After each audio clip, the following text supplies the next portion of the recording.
three top companies where you want to work at? One would be Google. Second one is Meta, and Microsoft is one. I will be in this journey with you, trying for the same companies. Whoever cracks it Sure. first will get the other person in the company. Referral.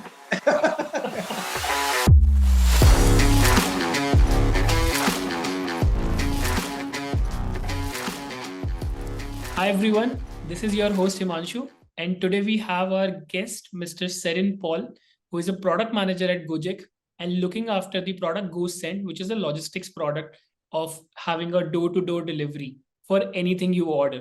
This company is so big that it's a decacorn. It's a $10 billion organization. There are so many things which you need to know if you are trying to become a part of this mega organization. And Serin is here, who is leading an amazing product and can tell us more about that as well and about his product management journey.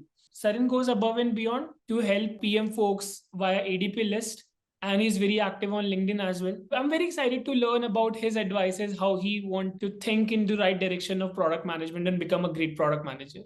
So let's welcome him to the show. Welcome to the show, Serin. Yeah, thanks, Himanshu, for that warm welcome.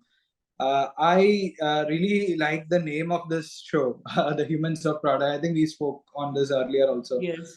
Really excited to be part of the show and looking forward to the session, man. A pleasure is all mine, Serin. I think having great products, minds like you on the show fulfills the purpose where a lot of aspiring and early PMs can get the right understanding how the product management looks from the pinnacle of its career and working at these mega organizations and making those products which are actually generate billions of dollars in revenues. I want to start this conversation by understanding that how did you figure out that you wanted to become a PM? As I'm sure PM was not a very famous term back then. Where did you figure this? There is a career like product management exists. That's a very interesting question, Himanshu. The truth is, I actually became a product manager accidentally. So it's a very interesting journey. So I have a computer science background. I did my BTech in computer science from an institution in Kerala. So I'm also natively from Kerala. So after my BTech in computer science, the obvious career path was like doing a development job. So I started my career as a full stack developer in an organization, a small startup in Kerala. Did it for like 3 years, and then I was looking out for like more challenging opportunities, want to meet more people, understand about the industry and all.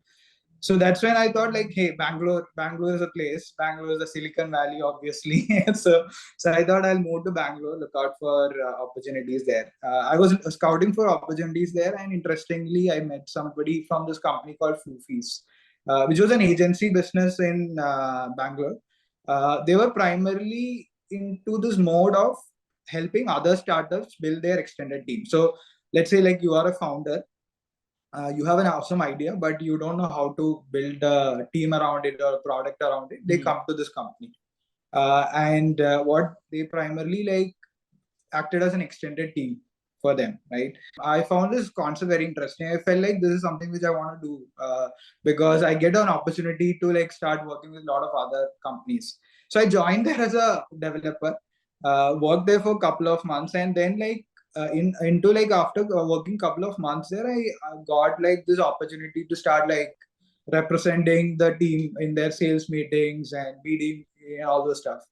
So that's where I started like getting a lot of exposure into other aspects of software development, primarily into let's say like a sales meeting, how to talk to founders, how to build their product roadmaps and all those stuff. And to my luck or something, like the founder there like found some talent in me, and like he chose me as one of their like product leaders there. So in fact, like it was a very small organization, so he chose me as a CPO there. So that gave me a lot of exposure and confidence to like let's say work with a lot of founders. In fact, like during that journey itself, roughly around 3.5 years I spent there building companies, building products with that company. I met there roughly around 50 plus startup founders, where we have worked with around like 25 plus companies in different stages, be it like early stage, seed stage, and funded companies also. So I think that's my humble beginnings, and that's the start of my product journey. Way back then, I didn't realize that there is something called as a product manager there, but as soon as I left that company, I was looking for other opportunities and then figure out, hey, there is something called as product management and all the stuff. And then joined a company like Zomato as a product manager. So that's how I started, man. That's So all. yeah, interesting story. Right. I think getting early on such an experience of leading the entire Yeah. product fund for a even for a service agency where you're helping so many founders, it's a brilliant opportunity. I'm curious to know what was the skill which the founder of those organization saw in you and said that, oh, Yeah. you can do a product job. Is it your relationship management with them or your presentation skills or your research skills or your analysis skills? What skills basically helped you to showcase him that, oh, I can do this job? So I think looking back, reflecting on that, right? I think one key skill which I demonstrated during that period of time was I was willing to learn a lot of stuff, right? So he gave me an opportunity. Hey, go and hire somebody from the colleges. I'll kind of go and figure out, hey, this is how hiring works. I'll kind of create a deck, go out to that college, find the best minds, and come back. So he felt like that. Hey, any task that I was given, I was somehow like able to learn that and like figure it out, right? So that figuring out is something which so I was not a master in any of the things, right? Even development, I was like a very early guy, right? I did like 2.5 years of my software development. Even into sales or BD or anything, I have no exposure at all. But like during that journey, I showed this mindset of, hey, like all these things can be figured out. I can go and learn this and try it out, right? And I think I still remember my founder. His name is Akshay. We still keep in touch. So he telling me that, hey, like one thing which I like about you is that mindset of you going and learning something and also like building a team to do that stuff, right? And he exactly told me this words that, hey, Serin, you come with a team. So so like kind of learning something and also building a team around it, something which I think he might have saw something very different in me. And yeah, I think that's the one thing I guess would be the differentiating factor. Yeah. Got it. I think ability to learn really fast, as you Yeah. mentioned, along with the people management skills, like the for forming your own team, but also the relationship management because you early on handled Yeah. their clients and showcase that you can handle them better. And Correct. your natural curiosity along with the problem solving skills, it's a combination of those multiple skills that's the founder was able to see a leader in you and gave you that opportunity. Getting a role into Zomato is not easier, like, right? Because product based companies are having reservations about people coming from service based agencies. How did you convince them that you are the product manager for their team? Yeah, so there is also an interesting story behind that. So I did not land up a job within the Zomato like first in like through an interview. So in fact, the company which I work got acquired by Zomato. So Oh, right after I did my like Foofys journey, which is that agency business journey which I spoke to you about. I was scouting for other opportunities, and luckily through my like network with one of my friends working in this another startup. The startup's name was TongueStun. I got into that company. I was heading the product there. It was again like small company which was into like a B2B. So primarily the business model which this company was working for, this Tungsten company was working for, is like digitalizing cafeterias and providing also like the caterers to the companies, big companies. For example, like you are like an Accenture or an IBM, you would need food for its employees, right? So they worked with company called like Tungsten in order to digitalize their cafeteria and get the right caterer. So we were into that business. So I was heading the product there in terms of digitalizing aspects of it. So there, what happened was like I was heading the product there. So interestingly, what happened was like it reached a stage where we actually scaled the business pretty well, and Zomato saw us. They acquired us as a like a B2B arm of Zomato. So we were later rebranded as Food at Work, and that's how I joined Zomato. So so it's like it's not a direct entry there again. It's through referrals network. It's through like another startup journey there again. So yeah. amazing, awesome. Yep. So I can say that if people should be able to spot right founders, right companies also early on, and that can also give them a great exit or entry into a mega company. Yes. Even if they are not getting a direct entry over there, they have to be just bit more patient.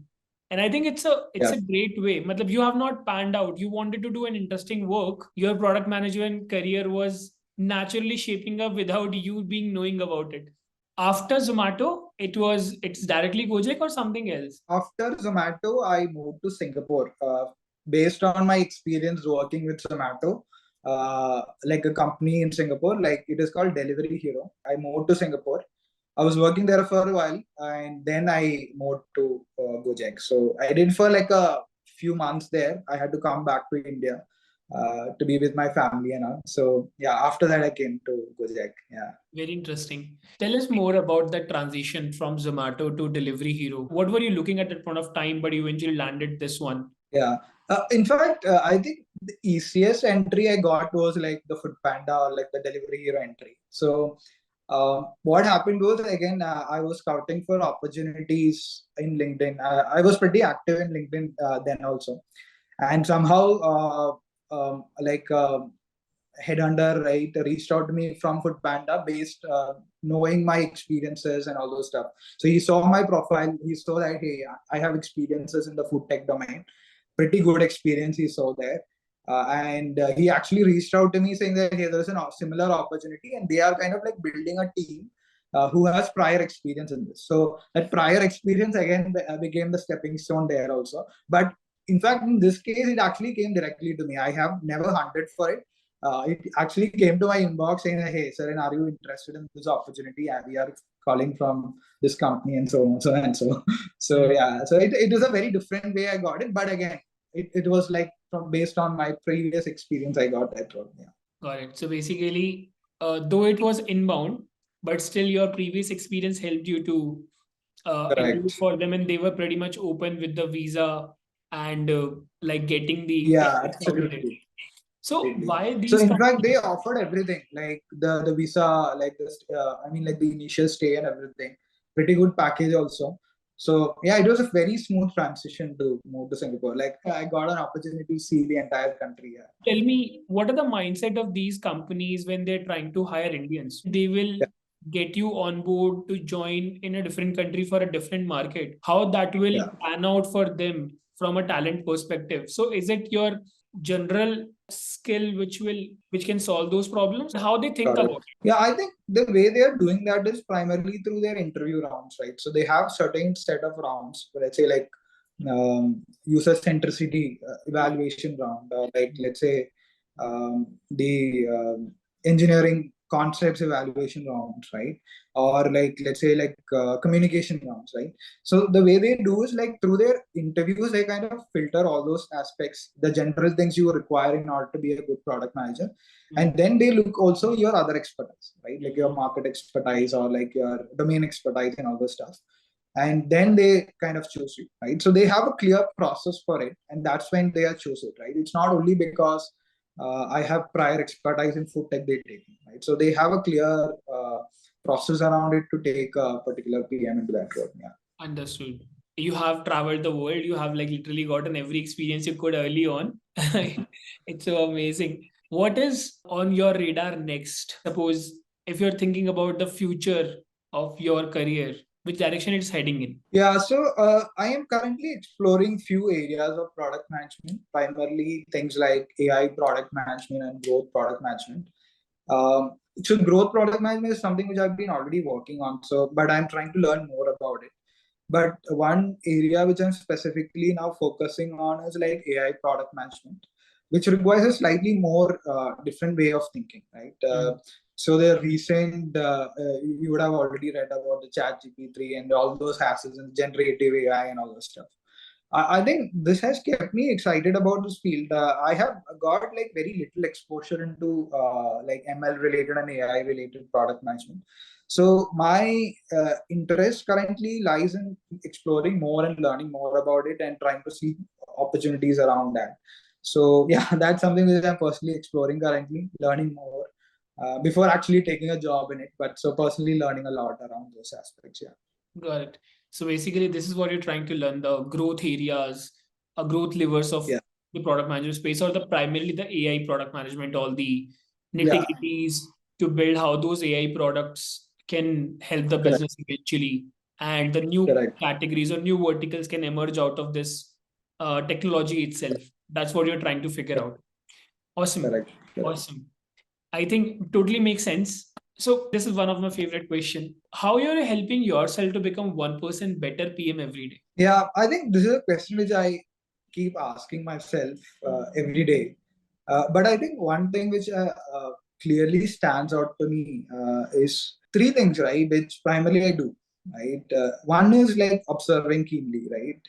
So what I understood from at least like my few years of my career in product management is nothing but like observing things very keenly, right? Like looking at your surroundings, looking at the daily products which you use, looking at other parallel fields, right?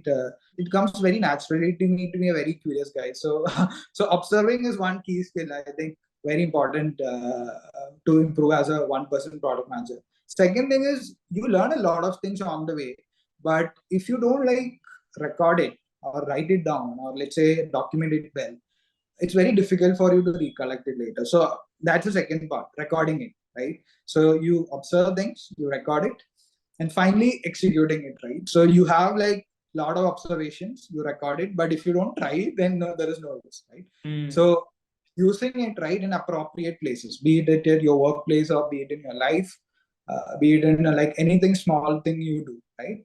That's where like you actually come to use all these things which you have done, right? So these three things combinations is what I feel like is very important: observation, recording things, and finally executing things, right, or using it, right?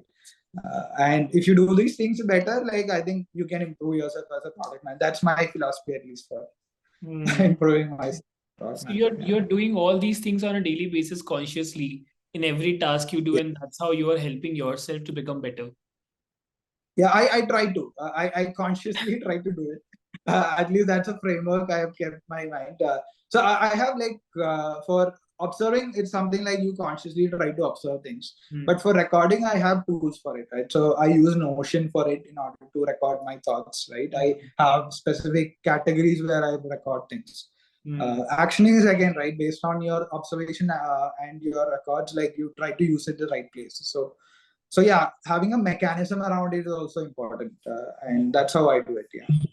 So when you talk about observation, so what is your way to observe? Yeah. So there are two ways I do. One is naturally kind of creating this thought process that right, like hey, in a day to day, like if you encounter these specific things, try and like observe it very clearly, right?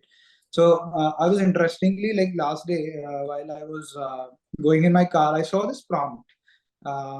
It said like, hey, it's just like 20 days for your car to a car for servicing, right? I found it very interesting because previously when I used to like send my car for servicing, I used to always forget it. But this company has introduced a small feature inside this car in order to remind people about servicing the car, right? So like the thing is, I could have just left it that way. Rather, like I thought about it, recorded it in my notes, thought about it. I actually wrote a LinkedIn post around it, right? So my thing is like when you see something very different or something which actually catches your attention, think about it, write it down.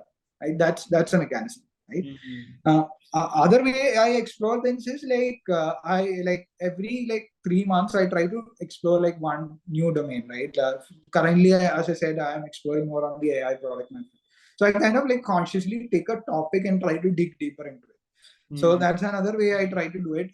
And in that, it might be like probably scouting on LinkedIn or like talking to people or like let's say downloading an app. A lot of things comes in picture. But the in a nutshell, the thing is you consciously observe things which is happening around you. That's a basic mechanism.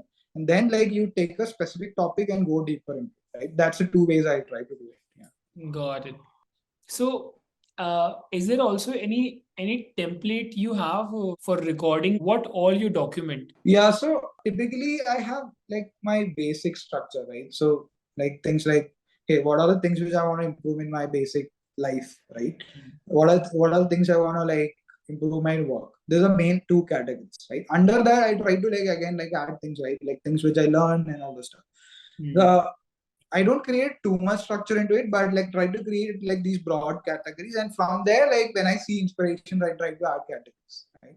So that's a general framework, but not too much into further categorizations there. Got it. Got it. I remember, as you mentioned about the new categories, I was recently reading about live e-commerce. So in China, Hmm. in 2017, it was only a $3 billion, but now it's Yeah. $171 billion, which is growing at a year-on-year growth of 280%. The Correct. conversion rate for commerce has been changed from 3% to 30%. Uh, Yeah. that's a huge conversion upside. In India, we are just getting started of this Yeah. thing. And Flipkart, Nykaa kind of companies just touch the base with their content engines of their creator studios. But this entire thing is going to change the how the people are going to shop. And the Yeah. primary insight on the user side will be because of their impulsive buys and the FOMO in general, will Correct. make a lot of purchases. Simultaneously, when Yeah. the industry is growing, because you need a lot of influencers to do these live Yeah. streams or live commerce, the creator economy is going to boom at the same point of time. And the B2B Yeah. products of creator, like making creator empowered, will also again boom at a lot of point of time. So I was just reading that how the one small change is Yeah. going to change the entire, and that is how also your AR and VR eventually going to pop, because you are watching a live stream, and now Yeah. that's the way you will be able to interact more and communicate more. And these live streams can be even on the hoardings of the streets, where the Correct. Correct. shopping festivals not be at like in your phone, Yeah. but in the streets. You can actually celebrate Yeah. shopping festivals on your street. So I Correct. was very Correct. excited to when I read about those things.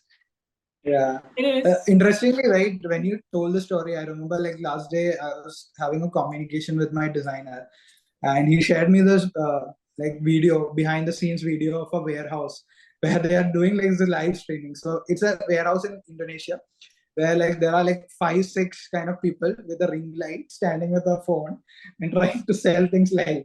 And that's how they sell it. They don't have a shop, but they just sell it through this phone and the ring light there.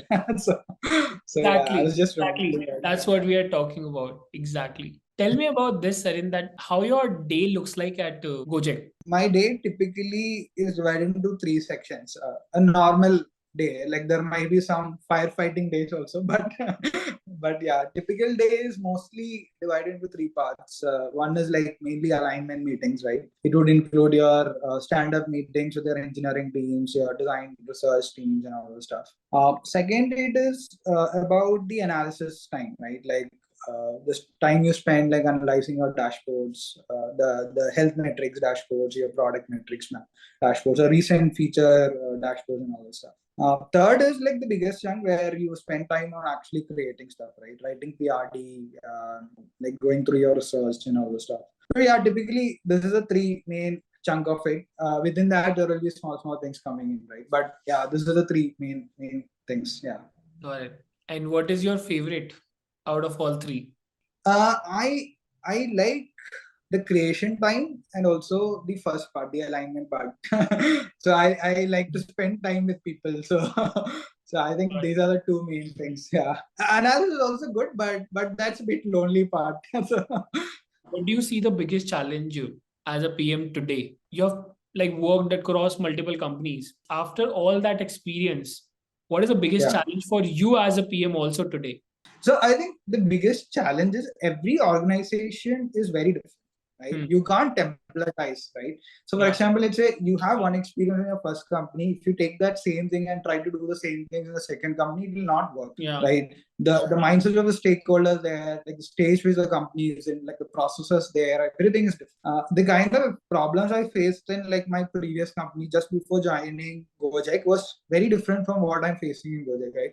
So I think that's the biggest challenge, right? You can't templatize stuff, right? So you need to like figure out things on the fly, go with that mindset that hey, like things are going to be different here, and try to build that maybe like journey then and there, like let's say doing whatever it takes, right?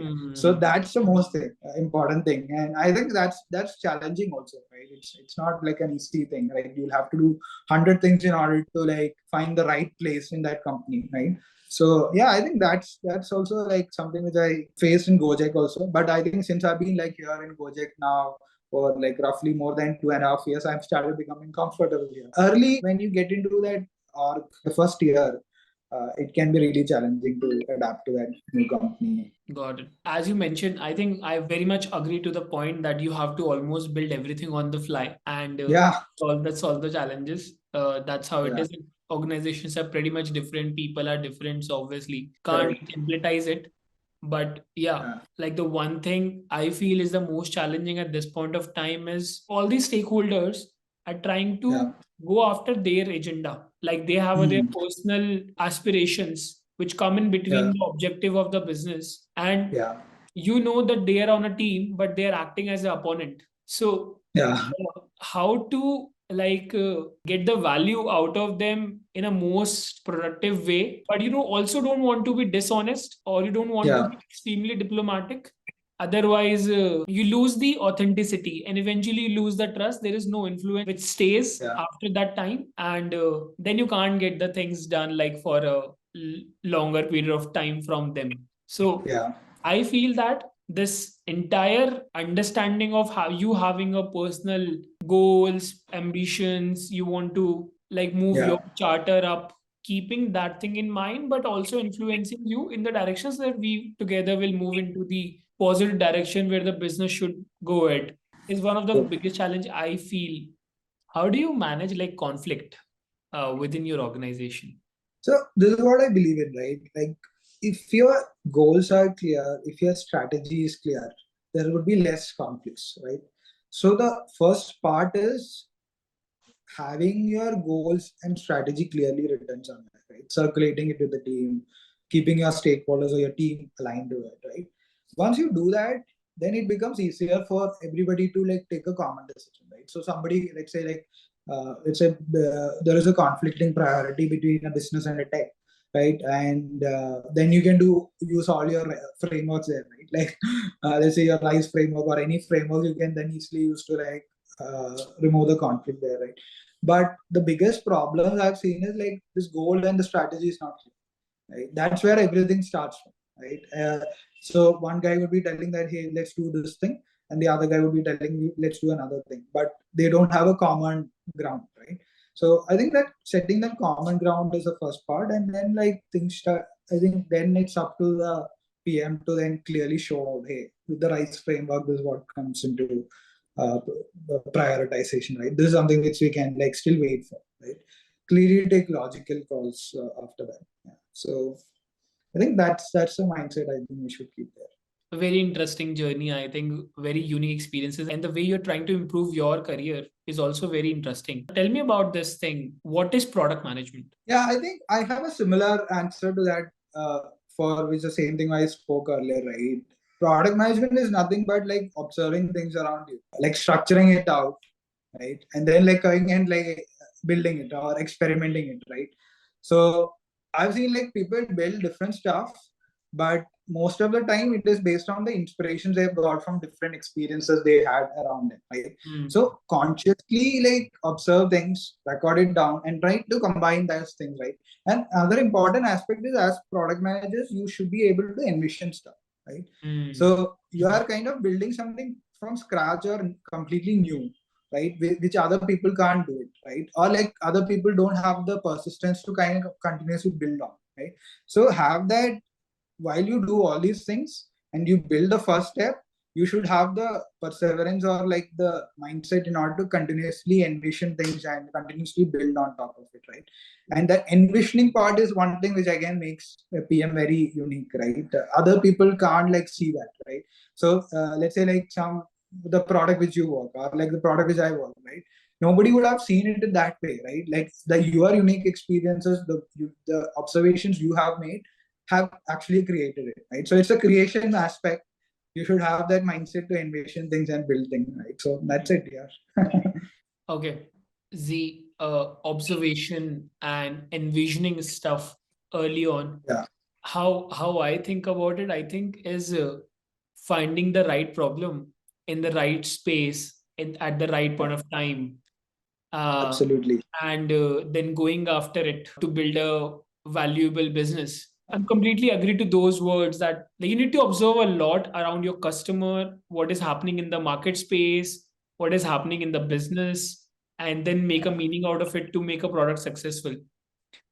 Yeah. So in fact, like I would say that PMing is not a job, right? It's a Hmm. lifestyle. Right? Hmm. If you see it as a 9 to 5 job, then your learning stops there, right? But the reason why I mentioned like, hey, there is something like observation, recording, all those stuff. All these things happen from the time you wake up in the morning, right? So it's a lifestyle, right? Hmm. You always keep your mind open to different things happening around, and then you put that to your work, right? So it's a lifestyle. I So completely agree. I'm understanding what you're trying to say as a lifestyle. It's a your natural mindset to anything in life is generally of a problem solving. How was your interview process at Gojek? Gojek has a pretty decent interview process, and it's also pretty structured. But they don't give assignments to take away home, which is something which I really like. So they do all the interview process on the like live, right? Like they have like 5 rounds. All the interviews are like live. So they say, hey, like you need to spend like 1 hour with us. That 1 hour, we evaluate that prospective candidate on their skills, right? We typically have like 5 different rounds. First one is around, I think it's around data. So your data-driven approach, right? How you think about data and all this stuff. Second is about customer centricity and design, right? Third is about your engineering collaboration. How do you fare well with engineering, your concepts and all the stuff with this thing. Fourth thing is around your communication skills, right? Like how do you communicate, your behavioral and all this stuff. Last round is the bar racer round where we talk with somebody senior to understand, hey, your mindset and all the stuff. That is where your final evaluation is done. And Hmm. all these things happen, like as I said before, like within a short, I mean, like during that span of time, right? Like you will be allocated a specific time. And the reality is all those questions are not pretty hard also. It's easy ones, where you'll be truly judged on your thought process, right? Not based on your solutions and stuff, right? So yeah, I think that's how the process is. Can you give the example of questions like not the exact Yeah, questions, but the example of questions in a similar fashion so that people can be prepped? they'll ask you to, like for example, for a data, right? For data, they'll ask you for a, let's say, build an MVP of something, and how do you define the success metrics of it and all those stuff, right? So Got it. it is not like, it's fairly simple. It's fairly straightforward kind of question, nothing complex. Same as you see on the internet, right? Yeah, if you're prepared well to ace an interview, like based on these 5 different categories, you can get into it, right? Got it. Again, like share your stories also along with it, right? Like don't just go with along just by blindly preparing for like an interview question, but add your stories also, so that interview feels like your experiences are unique and you are sharing it from your experience, right? So I Hmm. think, yeah, those things are what is important, but nothing complex there. Yeah. Got it. Got it. Cool. Tell me something about your product, like what you are building, uh, Yeah. few insights around your user base, about that industry overall in general. Like, So I am into this product called GoSend, which is like a logistic product of Gojek. So inside Gojek itself, we have multiple products. So we have things like GoRide, yeah, GoFood, GoSend is one of them. So GoSend is basically allows a customer to send like a product from one place to another. So door to door delivery, right? We primarily target 2 different types of customers. One is obviously personal users like you and me who want to send like items, let's say your cards, or let's say like you forgot something, like daily personal use cases, right? Another interesting segment which we are working on is like the seller community. So we were speaking about online commerce and all this stuff, right? So people who have like an online commerce and all this stuff, they will have delivery needs, right? They will not have tie-ups with large delivery provider and all this stuff. They actually use our service as their delivery extended. So all these small medium business in Indonesia, who runs a small business. Let's say like they're running a batik shop. Batik shop is like basically a formal wear used in Indonesia, right? Or like let's say they are running a pot shop, right? Like or like into what do you say, plant shop or something, like very small businesses, right? They wanted to take their like item to the customer's location, and they actually use our service as an instant delivery provider. So customer would have booked them through like a WhatsApp or an Instagram or some other social media thing, and they would agree, hey, like I'll use GoSend or like other competitor to send the item.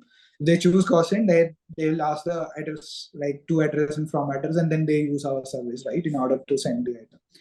So these are the two different segments which we cater to. In terms of market landscape and other stuff, there are other competing players also in the market, but we are one of the top in the Indonesian market. Yeah, man. Like I think that's a high level summary in terms of what we do, what are different customer segments, where we primarily focus and all that stuff. Yeah. Tell me a few insights around your user base. What are the unique insights of these Yeah. Indonesian or Singaporean customers? Yeah. I would share something very. I mean, like one insight which I got while I was working on a product, right? So our product, even though we had like two different kinds of user personas, be it like the customers and the sellers, initially we did not like think like these different people, like let's say like users and sellers would do, I mean, use it very differently, right? But through user research and digging deeper into like the customers and other stuff, we realized that both these parties, right, if you look at it from an outside also, you understand it clearly, they use it very differently, right? So biggest insight for me, like at least in my early days of PMing in GoSend, was you need to like think it differently from that user persona side, right? So an interesting example would be like a personal user would have enough time to like, let's say, book something and see like the entire order completed. But like let's say seller would not have all those patience to do it, right? He want to like book something, then forget about it and move to his business, right? Because his focus is in the business, right? Not getting things delivered. So the biggest insight was to like see your user personas differently and like to design things customized for them, right? That was one eye-opening thing for me in the very initial days. Second thing is your product, or like let's say your customer's user journey, right? It does not end up within the app, right? So if you typically look at a user's journey, right, like from the time they interact with their customers, like let's say the seller case we spoke, the time they spend in the app is very little, right? But as a product manager, if you are just focusing on that small little time and optimizing everything around it and not thinking about the other aspects, right, outside things happening around the user journey, you are not actually building your product for success, right? So keep your eyes open, right, and try to see your entire user's journey from the time the customer is thinking about your product, right, to the time it delivers, and after that also, right? So these were like some of the big eye-opening insights for me while I was working on this product, man. Got it. There is one thing that people can send anything. They can pack any stuff and they can deliver that via GoSend. How do you monitor that? Is it anything illegal or something we should not be delivering? Yeah, so we have processes around it that if you are caught like sending something illegal, which is very clearly put in your terms and condition. The reality is we don't open every boxes, right? Like you can't open every box, but there are certain cases where you randomly check also, right? So yeah, I think it's driven primarily through terms and conditions, clear processes around it, right? You can't catch everything, so but yeah, having like a clear process around it and telling that very clearly upfront that like you cannot send it, right? That's what we can do at this point of time. Have you thought about like how this problem will get solved? I think like some of the parallels I can draw is like, for example, like let's say in an airport or other areas, right, where there are strict stringent process. So you need to have like, let's say like an X-ray mechanism or like a hand carrying mechanism or stuff like that, right? Very interesting.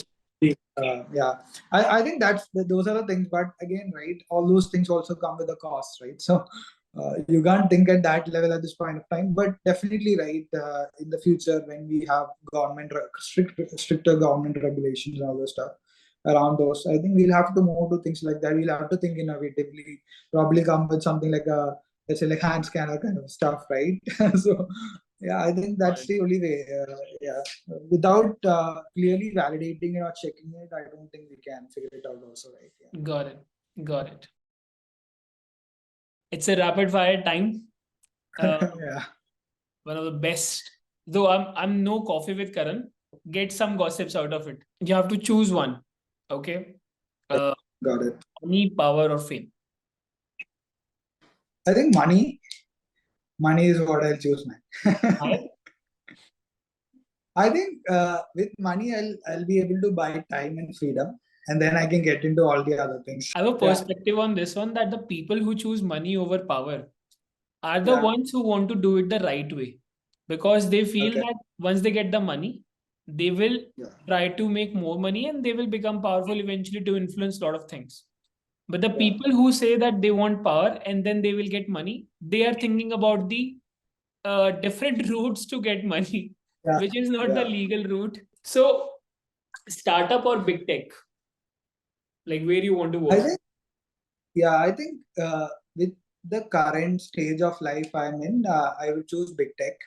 Primarily because I have already experience in the startup sector, and I feel this journey, at least which I'm going through now or in the future, I want to like deal with larger scale problems and try to understand like how it works, right? Because I've seen already like working with Gojek, at least like even for a small change, it has big impact.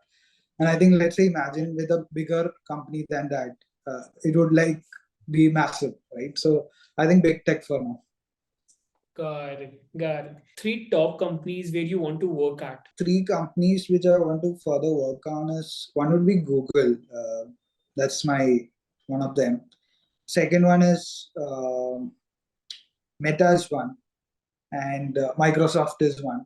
The reason why I choose this company is primarily I believe that these are the companies which is going to like still can create massive impact in another 20 years also, because of the kind of positioning they are in. So yeah, I wanted to obviously work with at least one of them in the future. God, Ania, I wish you all the best, and I will be in this journey with you, trying for the same companies together. We will be preparing together to maybe whoever cracks it Sure. first will get the other person in the company. Referral. Yeah, yeah. Done deal, done deal. Okay, okay, amazing. Imagine you have Yeah. offer from all these three companies, then for a Yeah. similar role, then you have to decline one, put on hold one, and one accept one offer. How you go about that? So I'll decline Meta for now, accept Microsoft, put on hold Google. Yeah, I think based on the current market situations. अगर PM ना होते तो क्या होते? I think I'll be a coach. Like coaching is something which I really love doing. I don't know like what kind of coach I would be.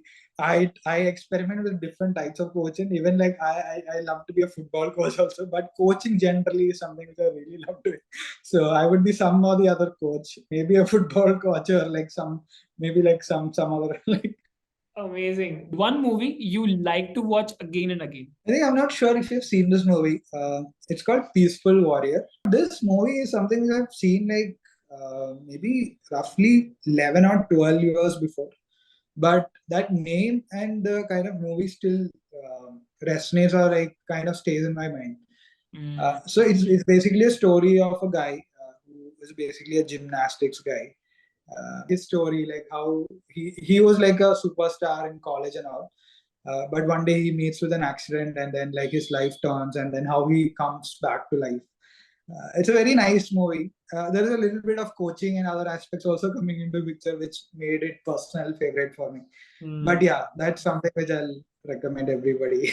One book you really love. I think a few years back I read this. It's called Super Thinking. So basically, it is like a big book of like mental models. Uh, I actually got exposed to mental models like very late in my career, but this book actually changed my perspective around mental models. So it's like a ton of mental models with which gives a different perspective on stuff. I would recommend everybody who is like venturing into PMing for this book because it helps you a lot. Right? So Got it. super thinking. Yeah. Any mental model you want to talk about, like which actually you really loved? 80-20 man. Pareto principle. Pareto. Yeah. So it gave me like, hey, focus on few things which is important. Right. That'll make a big difference. One product leader you follow? Uh, I heard somebody else also tell this in your interview last day, but I think I also resonates with that guy. It's none other than Steve Jobs, man. Like I've been like influenced by Steve Jobs, like maybe from my eighth standard. The first time I actually started using computers, I used to see his like videos and like his talks. I got attracted to Apple as a product because of him, and still like kind of read a lot of his archives and his thoughts and all this stuff. So I've not seen any other product leader who was thinking that way, like philosophically and like all those stuff. So Steve Jobs, man, like highly recommended guy. I can relate so much because when I think about it, he's the only single person whose all the videos I have made a one playlist of and watched them repeatedly multiple times. Yeah, This person was a genius. yeah, man. His product I'm concepts like, were super clear, and the yeah, way he talk about product marketing or the way you should approach yeah. product development, this guy was a genius. It was lovely discussion, Serin. I enjoyed it a lot, learned a lot about your Same here, man. perspectives on it, and I think your journey is also inspiring to a lot of people who are thinking that as a software engineer, how they should navigate to a PM career. They should definitely take a cue from this, and they should definitely talk to you as well. Uh, Talking about that, there are a lot of people who helped us to reach here and become Yeah. who we are. Is there anyone you want to say thank you for your career? I think there are two people. Both are from like this previous company which I worked with. This company which I was mentioning in the talk before, like Foofys is the company name. I really love working with all the people there. They were like amazing folks. Like roughly we were around 15. But I think two people who actually changed my perspective about the way I think and how I approach things. One is definitely Akshay. His name is Akshay. Second one is like my dear friend, like Vikram. So Akshay was the CEO of the company. Vikram is like was the marketing guy of the company. Both are my very dear friends who have played a big role in my enhancing and improvising my career. So yeah, all gratitude to both of them. Amazing. So, Saren, if anybody wants to reach out to you, where they can all reach out? They can connect me on LinkedIn, or they want if they want to have a conversation with me. I think ADP List would be the right place to be. So yeah, Perfect. It was amazing time today I've spent with you, Sarin. This is for all the viewers that if you're watching this episode, do let us know what did you like about this episode in the comments, and make sure that you share it at least with one person who is trying to break into product management or is an early PM and improve their career as a product manager. And tell us what you want us to improve. Keep watching. Do like, share, subscribe. Bye bye, guys. See you in the next episode.